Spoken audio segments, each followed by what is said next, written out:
I'll debate you on this 100%. Get in fucking VC right now.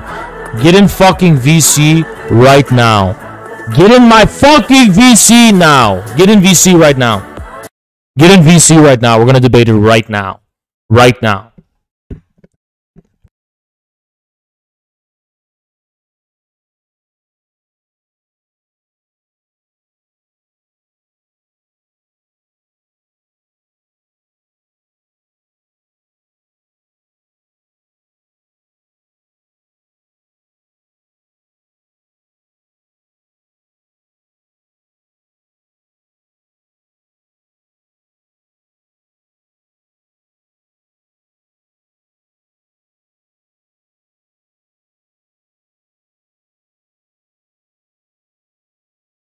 Hello.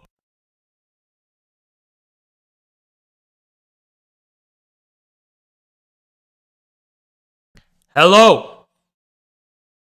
Yes. Yes.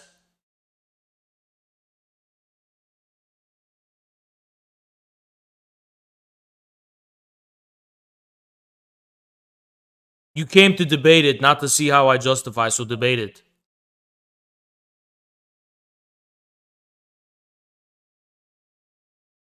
Find it difficult to believe that you could justify these countries, historical empires, as being socialist. They are or were autocratic regimes ruled by monarchical dynasties, not socialist societies. Oh my god. So do you know what the Yuan dynasty was? Hello? Yes. Can you not hear me? Okay, now I can hear you. I'm sorry. Okay, go ahead. Okay, which family ruled the Yuan dynasty? Was it the Yuan family? It was the descendants of Genghis Khan, right? Yeah, what about the Qing family? I have no idea about the Qing, but it was the Manchurians. Okay. Do you actually think that a dynasty necessarily means a family?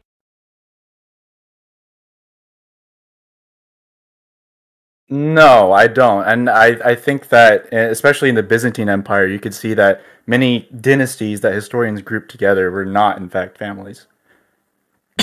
Okay. So you used a lot of words and verbiage like these were autocratic regimes or whatever. You're just superimposing the prejudices of modern liberalism onto the past, which is completely meaningless. You're calling them autocratic regimes as if the burden is upon them to constitute themselves as states and the default state of humanity is liberal democracy, civil society. There's no default state of humanity that liberalism can lay claim to. Actually, liberalism is the most violent form of abstractionism from the default norm of humanity for thousands and thousands and thousands of years. How can you say these are autocratic regimes as if you're Hillary Clinton at the State Department ready to drone strike the fucking Safavid Persia or some kind of shit, or the Tsardom of Muscovy, as if they don't possess proper legitimacy because they're autocratic regimes? What are you contrasting autocratic regimes to, if not modern liberalism? What are you contrasting that to? So are you saying that we have to place them within their time in order to... No, I'm saying every single real state in the history of mankind was quote-unquote autocratic in one form or another. So, like, what, unless there are periods of aberration or something like the Greek city-states or the Roman Republic, although that's really shaky, actually, because that was marked by periods of dictators here and there that actually did do the heavy lifting and whatever. So what are you contrasting autocratic to? Like, what are you comparing that to except modern liberal society? I guess it would only be modern liberal society because I can't find a regime that... So why are you using this heavily charged language of judging the nature of these states? Why? Because they're not modern and liberal, therefore they're only to be defined as like autocratic regimes. Like, you're not actually exploring what these states were in any real capacity. you're just condemning them because they weren't modern and liberal. Well, why? It's the burden is on modern liberalism to prove that it is the default standard to which every form of society and civilization must be held to. Okay, but then even if that is all true, would it not be also true to say that saying that these states were socialist is in fact the same thing as calling them autocratic? No. Because socialism was it was a relatively recent invention, dating back to the 19th century. So, no, I don't agree with that. Why not?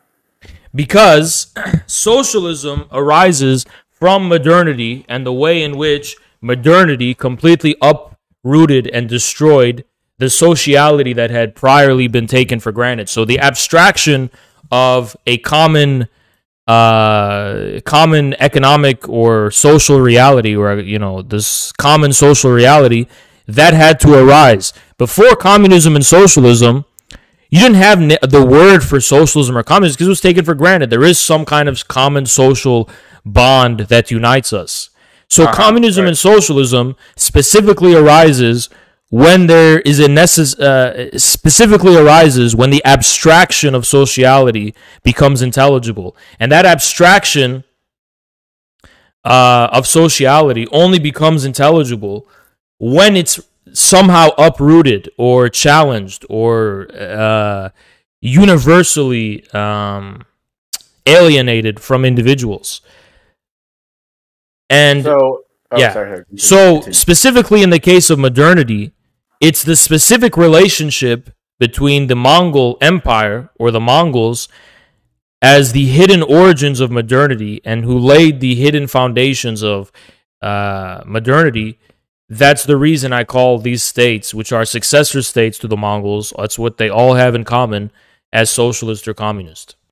So, but I saw the other tweet you said that Genghis Khan was also socialist, and I just think that's kind of funny because when we put that into modern terms, it's like that doesn't make any sense, and I'm sure that wouldn't make any sense in the past either. Even if we are presuming that we're using objective material conditions for describing objective material conditions, even if we are assuming that, it doesn't. I don't think that makes any sense to call them socialist in that context. Socialism is a very weak word. I'd prefer to call them communists. You prefer to call them communist? Yes. I guess I'm just confused because it's not like these civilizations were built as in for the people. It wasn't like a social construction. They literally were. How? I mean, civilizations being for the people was the norm, and it was taken for granted long before the Mongols. The reason I call the post-Mongol gunpowder empires communist or socialist is specifically because the Mongol invasions created the necessary abstraction from the immediate social bonds that were proper to the pre-Mongol civilizations that allowed for some kind of sociality in the abstract to become intelligible. The Mongols brought with them a type of universalism that was set against all local and particular realities, which is why their successor states would form the largest land-based empires in the history of humanity. The land empires. Right. Mongol universalism is a hidden and alternative lost form of modernity. And what differentiates the successor states to the Mongol Empire from the mercantile states of early modern Europe is that these were states that fall under the umbrella of the so-called Asiatic mode of production, where there are no real property rights. All property belongs to the sovereign.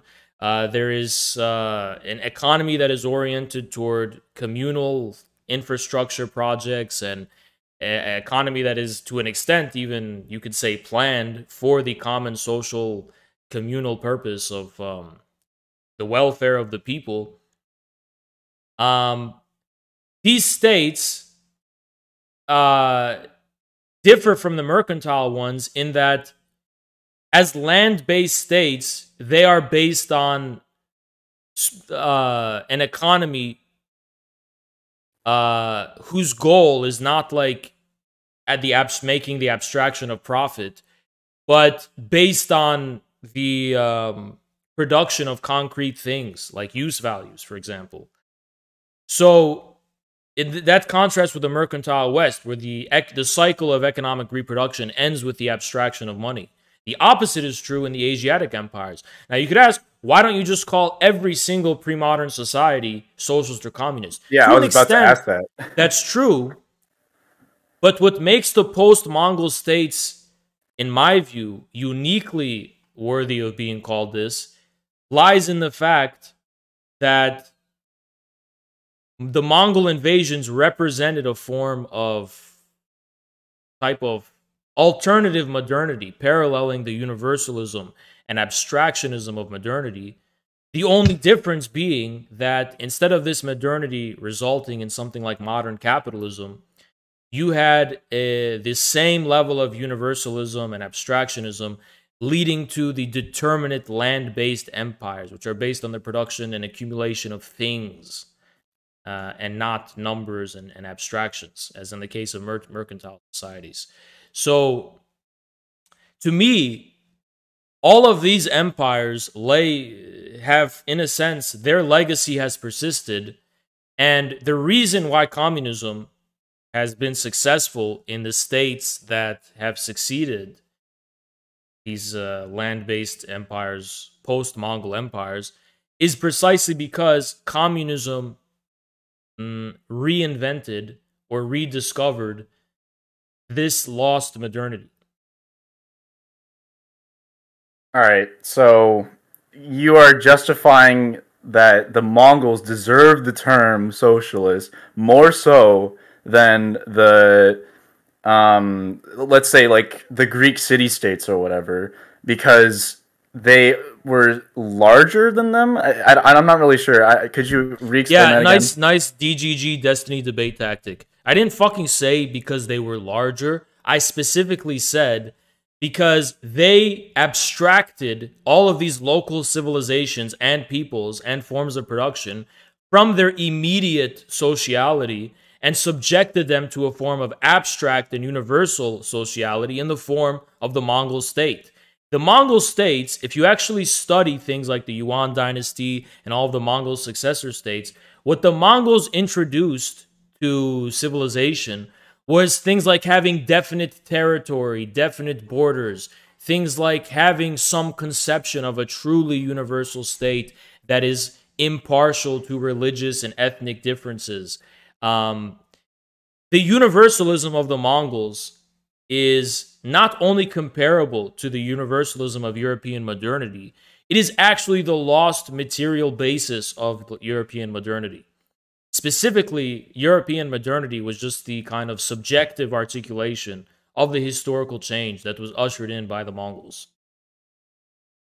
Okay, that makes a whole lot more sense now, and I will concede the debate because I just wanted to clear that up because I could not get my head around that. So once again, Oz is right. Infrared Rising. Okay, that wasn't much of a debate.